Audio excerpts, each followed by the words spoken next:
Okay guys, here's some help with homework sheet 9. First question, we've got a circle equation, you can see it there, and we have to find the equation of the tangent at a certain point on the circumference.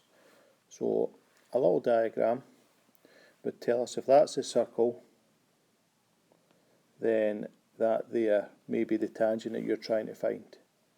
So how do you work out the equation of the tangent? First thing you need to do is you need to find the centre of the circle. Once you've got the centre of the circle, you can then work out the gradient of the radius. Okay, because you'll have this point, and you know this point is 6,2, tells you in the question, so we can work out the gradient of the radius. Once you've got that, you can then work out the gradient of the tangent, because you know the tangent is at 90 degrees. Once you've got those two things, we can use the gradient of the tangent, we can use the point 6,2 in the formula y minus b equals mx minus a. Second question, two recurrence relations. Well, we know how to work out the limit of the first one. It's the c number over 1 minus 0.4, so we can work that out. Now we're told that the two limits are the same. So although we can't actually work out the limit for the second one, we can write down its formula as c over 1 minus 0.2. Right, we're told that these two things here are equal to each other. So if you put this one equal to this one, you should get a nice wee equation to solve, which will tell you what c is. Okay, but you need to do a wee bit of work first, obviously, to work out what these are. Question 3, we're told that p is this vector. Now that's in the ijk form, so what would be a good idea is to actually put that into component form. Do the same for q, and then you'll be able to answer the questions. Because the first question says, work out what p to q is. Now p to q we know is little q minus little p. So you'll be able to put this answer in, and that will give you a final answer. And then the second part says find the length of that vector. Well, we know how to find the length of a vector. It's just the square root of this number squared, and this number squared, and then square root. It should come out to be a nice easy answer. Question 4, a wee bit more complicated than it looks, this one. Okay, questions talking about real roots.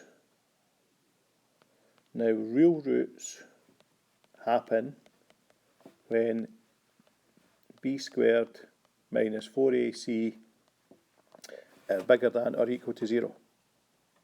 Okay, now for us to use this discriminant formula, we need to know what a is worth, we need to know what b is worth, and we need to know what c is worth.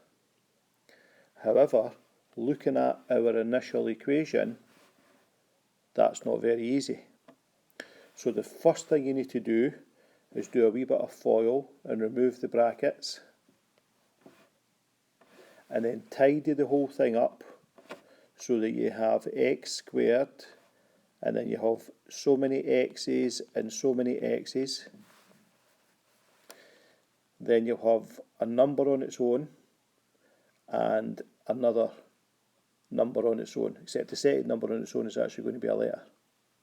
Okay, and once you've got all of that written out by removing those brackets, it's easy to work out what a is.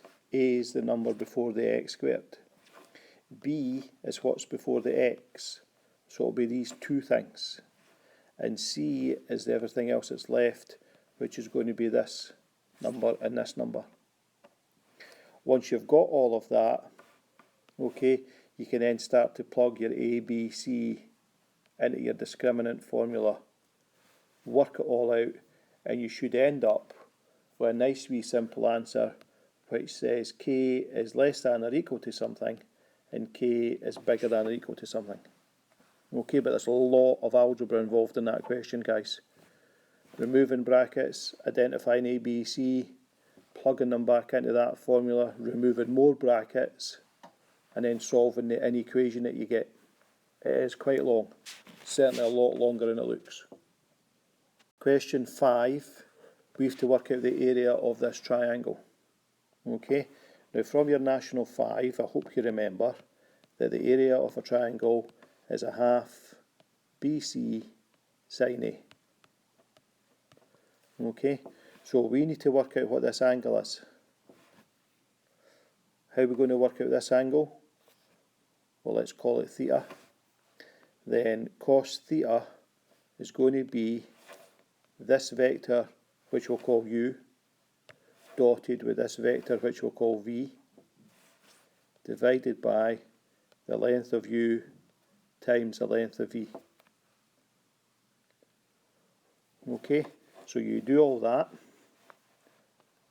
A bit harder than it sounds, so we need to work out what u is first of all.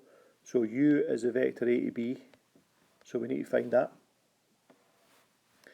V is the vector a to c, so we need to find that. And then we use these vectors in this formula. Once you've got the angle theta, we can then use the length of vector u in here, the length of vector v in here, the angle you found in here, and that'll tell you the area. Okay, again, it looks a wee simple question, but it is really, really long. Right, another one is going to test you. So this one we have to work out f of x. So we're going to put the f formula back into itself.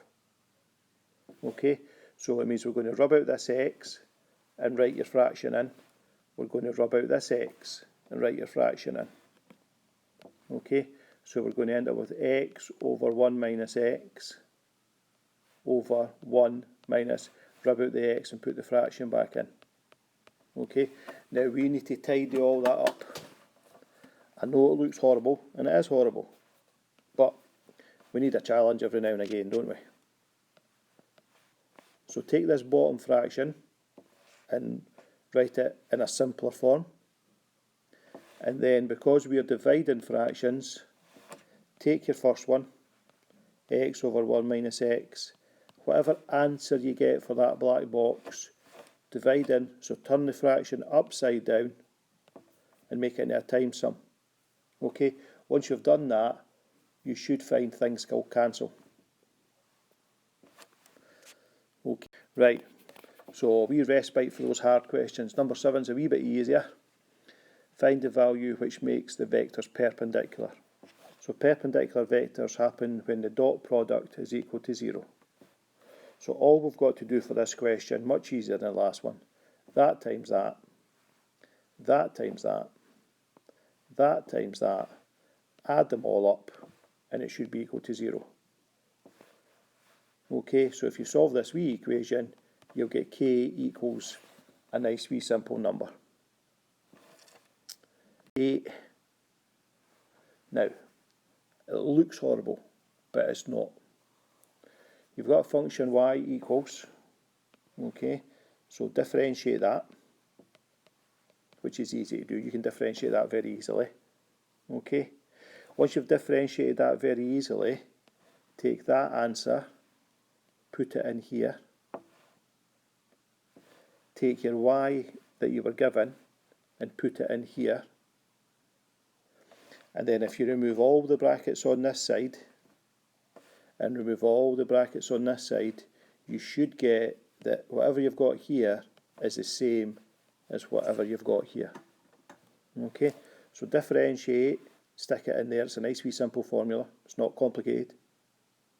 Put the y number into this formula here at the end. Okay, once you put the y formula in there and the dy by dx formula in there, remove the brackets on each side and they should be the same. Okay, so this week's homework, some hard stuff, some easy stuff. Enjoy.